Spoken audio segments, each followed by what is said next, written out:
YouTube पे चल रहा है थोड़ा 10 मिनट का वीडियो।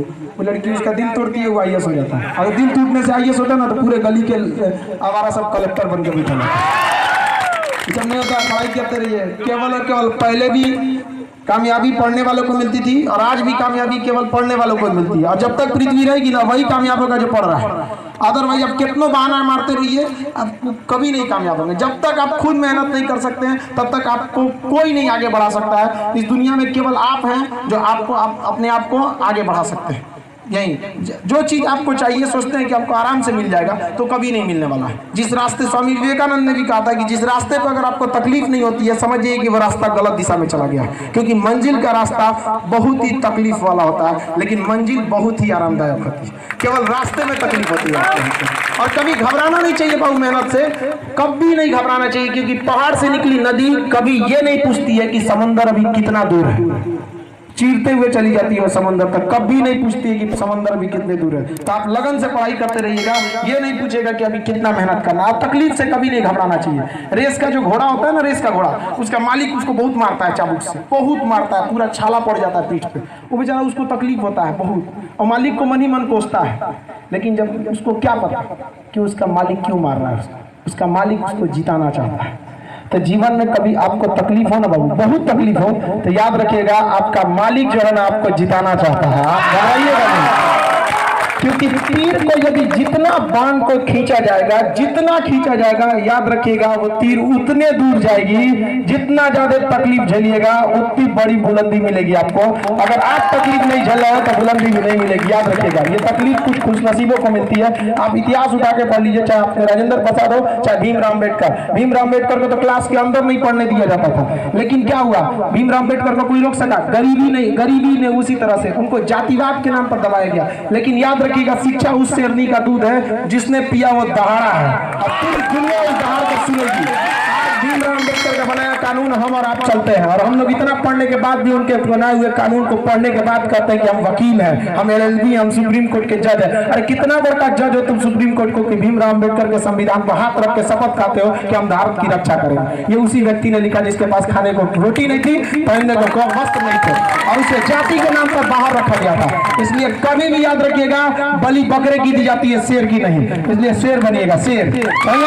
कभी भी याद रखिए हमेशा जो पीछे रहा उसी को दबाया गया, उसी को दबाया जाता है। इसलिए कभी इतनी बुलंदी पे जाइए कि किसी की हैसियत ना हो कि आपको दबा सके यहाँ पे। और ये केवल और केवल शिक्षा से हो सकता है। क्योंकि शिक्षित व्यक्ति को कोई नहीं दबा सकता है, कोई भी नहीं दबा सकता है। धन दौलत ये सब बहुत क्षणिक चीज होती है। क्योंकि लक्ष्मी की चोरी होती भी है और होती रहेगी भी, लेकिन सरस्वती ऐसी चीज है जिसे चोरी नहीं अर्जित किया जाता है। और जो अर्जित करिए उसे कोई नहीं छीन सकता है। इसलिए सरस्वती का सम्मान कीजिए और इसके पीछे लगिए। ये आपका सबसे अमूल्य चीज है। और सबसे बड़ा चीज क्या होता है विद्यार्थी जीवन में कि यंग एज में ना उम्र की गलती होती है, चाहे लड़की हो चाहे लड़का। इस एज में ना लड़कों को लगता है कि मतलब उनका फ्रेंडशिप, प्यार, मोहब्बत यही सब कुछ है। नहीं है बाबू, 2 साल बाद आपको ना अजीब टाइप का लगेगा।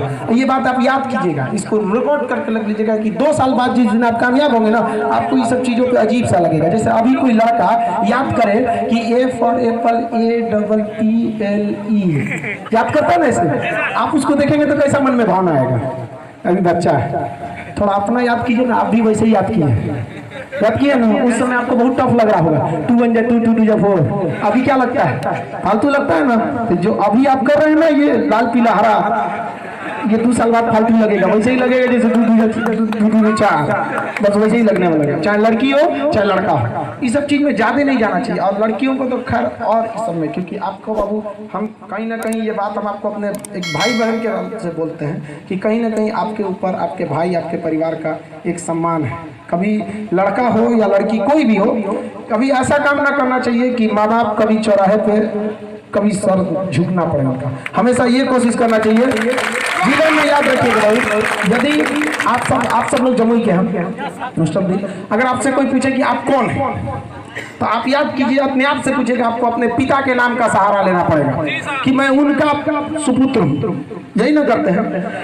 याद रखिए बाबू, आप अपने आप में आज एक वचन लीजिए कि आने वाले 5 साल में हम इतनी बुलंदी पे जाएंगे, आप अपने आप से एक शपथ लीजिए कि कहीं चौराहे पर अगर आपको आपके पिता से कोई मिले और पिता से पूछे कि आप कौन हैं, तो उन्हें इन परंपरा का पालन न करना पड़े, ना उन्हें अपने आपके दादा का नाम ना बताना पड़े कि मैं उनका पुत्र हूं, बल्कि वो शान से आपका नाम ले और कहे कि मैं उसका बाप हूं। आपसे आपके पिता आपके पहचान होना चाहिए। आप उतनी बुलंदी पर जाइए कि पूरे जमुई का नाम हो और जमुई का बच्चा बच्चा आपका नाम लेते वक्त गौरवान्वित महसूस करे कि वो अमुक व्यक्ति मेरे यहाँ का था, मेरे गांव का था। कैसे हम लोग गौरवान्वित महसूस करते कि अब्दुल कलाम इस भारत की धरती पे जन्म लिए थे, जबकि आंख से नहीं देखे उनके लिए। तो जितनी बड़ी कामयाबी होगी उतना बड़ा आपके पीछे काफिला होगा। और अगर आप अपने आप को, भगवान सबको बराबर मौका देता है, बशर्ते आप तैयार हैं या नहीं। ये हमेशा याद रखिएगा, आप तैयार हैं या नहीं है। जिस दिन आप तैयार रहेंगे आपको कोई नहीं रोक सकता आगे बढ़ने से। थोड़ा सा बहुत देखिए, सच पे चलना थोड़ा सा कठिन होता है, शुरुआत में तकलीफ होगी। और अगर आपको तकलीफ होना तो खुश होइए, बहुत खुश होइए कि भगवान हमको तकलीफ दे रहा है, क्योंकि घोड़ा को जितना ज्यादा तकलीफ होता है अंतिम रेस वही जीतता है, वही जीतेगा आपको। अगर आपको तकलीफ नहीं हुआ ना तो आप नहीं जीत सकते। बहुत लड़कों को पढ़ने में भी तकलीफ हो जाता है। आप कभी जाइएगा पटना में, अभी आप लोग के लिए तो वहाँ एक सीट भी रहता है। अभी कभी कोई लड़का एग्जाम देने जाता है तो वहाँ कोई ऐसा दिन नहीं रहता है जिस दिन 5-6 लड़कों का हाथ उतना ही छिला जाता है। एक बैच में 2700 लड़का बैठता है, 2700 बैठने का जगह, उसके बाद भी 300-400 खड़ा रहता है एक बैच में, और 5 तल्ला पे चढ़ता है, उतरता है यहाँ। फिर भी उन लड़कों को हम जब जुनून देखते हैं, कभी कभी कट उठ जाता है तो हम खुद से डेटॉल वेटॉल लगा देते हैं। जब अच्छा नहीं लगता है कि देखिए हम खुद कभी चाहेंगे कि आपको तकलीफ, लेकिन क्या कीजिएगा, ये आपका जुनून है। और उसको हम कहते हैं तो कहता है कि सर टेंशन नहीं लीजिए आप, हम ये तकलीफ याद रहेगा। हम कहा कि सर एक बात बताइए ना, इतना जितना लड़कों बैठा है इस सबका तो रिजल्ट होगा, तो चल जाएगा। याद क्या करेगा कि खान सर का निशानी है, पढ़िए ना, हम तो यो याद करेंगे देखिए निशानी है यहाँ पे, हम यहाँ पे। तो ये जुनून ना आपको केवल बिहार में मिलने को मिलेगा। दिल्ली का लड़का रगड़ा जाएगा तो क्लासे छोड़ देगा, भीड़ हो लो जो तो भीड़ हो लो। तो थोड़ा सा आप लोग अपने में जुनून बना लीजिए, आप थोड़ा सा झुका के पढ़ लीजिए, विश्वास कीजिए जिले में सबसे ऊंचा सर आपका होगा यहाँ पे। और माँ बाप उस दिन गर्व महसूस करेंगे और खुशी। आप लोग अभी कोई माँ बाप खुशी, आपको कोई मोबाइल दिला देते हो, खुश हो जाते हो, अरे बाप रे मोबाइल मिल गया, बहुत खुश हो जाते हैं। अभी आप लोग खुशी देखे नहीं है बाबू, खुशी क्या चीज होता है, अभी केवल नाम सुने खुशी क्या चीज होता है। जिस दिन आपको अपनी पहली सैलरी मिलेगी ना, और सैलरी को ले जाके अपनी माँ के आंखों में दीजिएगा हाथ में ना, और उसके बाद माँ की आंख में दिखिएगा, और जब माँ की आंख में दिखेगा उस दिन समझ में आएगा कि खुशी क्या चीज होती है। वहाँ पे जिस माँ ने आपको उंगली पकड़ के चलना सिखाया, कभी अपने पैसे से माँ को तीर्थ पे ले जाएगा, कभी अपनी माँ से जिद करते थे कि आज हम होली दिवाली में ये कपड़े पहनेंगे, कभी अपनी माँ को ले जाइएगा रेमंड के शोरूम में एकदम, मम्मी बोलो तुमको क्या पसंद है। वहाँ पे ये चीज होना चाहिए आपके अंदर में, माँ बाप में एक कॉन्फिडेंस होना चाहिए। बचपन में आपको कॉन्फिडेंस होता था कि नहीं, कोई मोहल्ले में दौड़ाता था तो बोलता था मम्मी मम्मी पापा, ऐसे दौड़ा के भागते थे, आपको एक विश्वास था कि नहीं। बुढ़ापे में माँ बाप को भी विश्वास होना चाहिए कि चौराहे पे भी बोल सके नहीं मेरा बेटा ये है।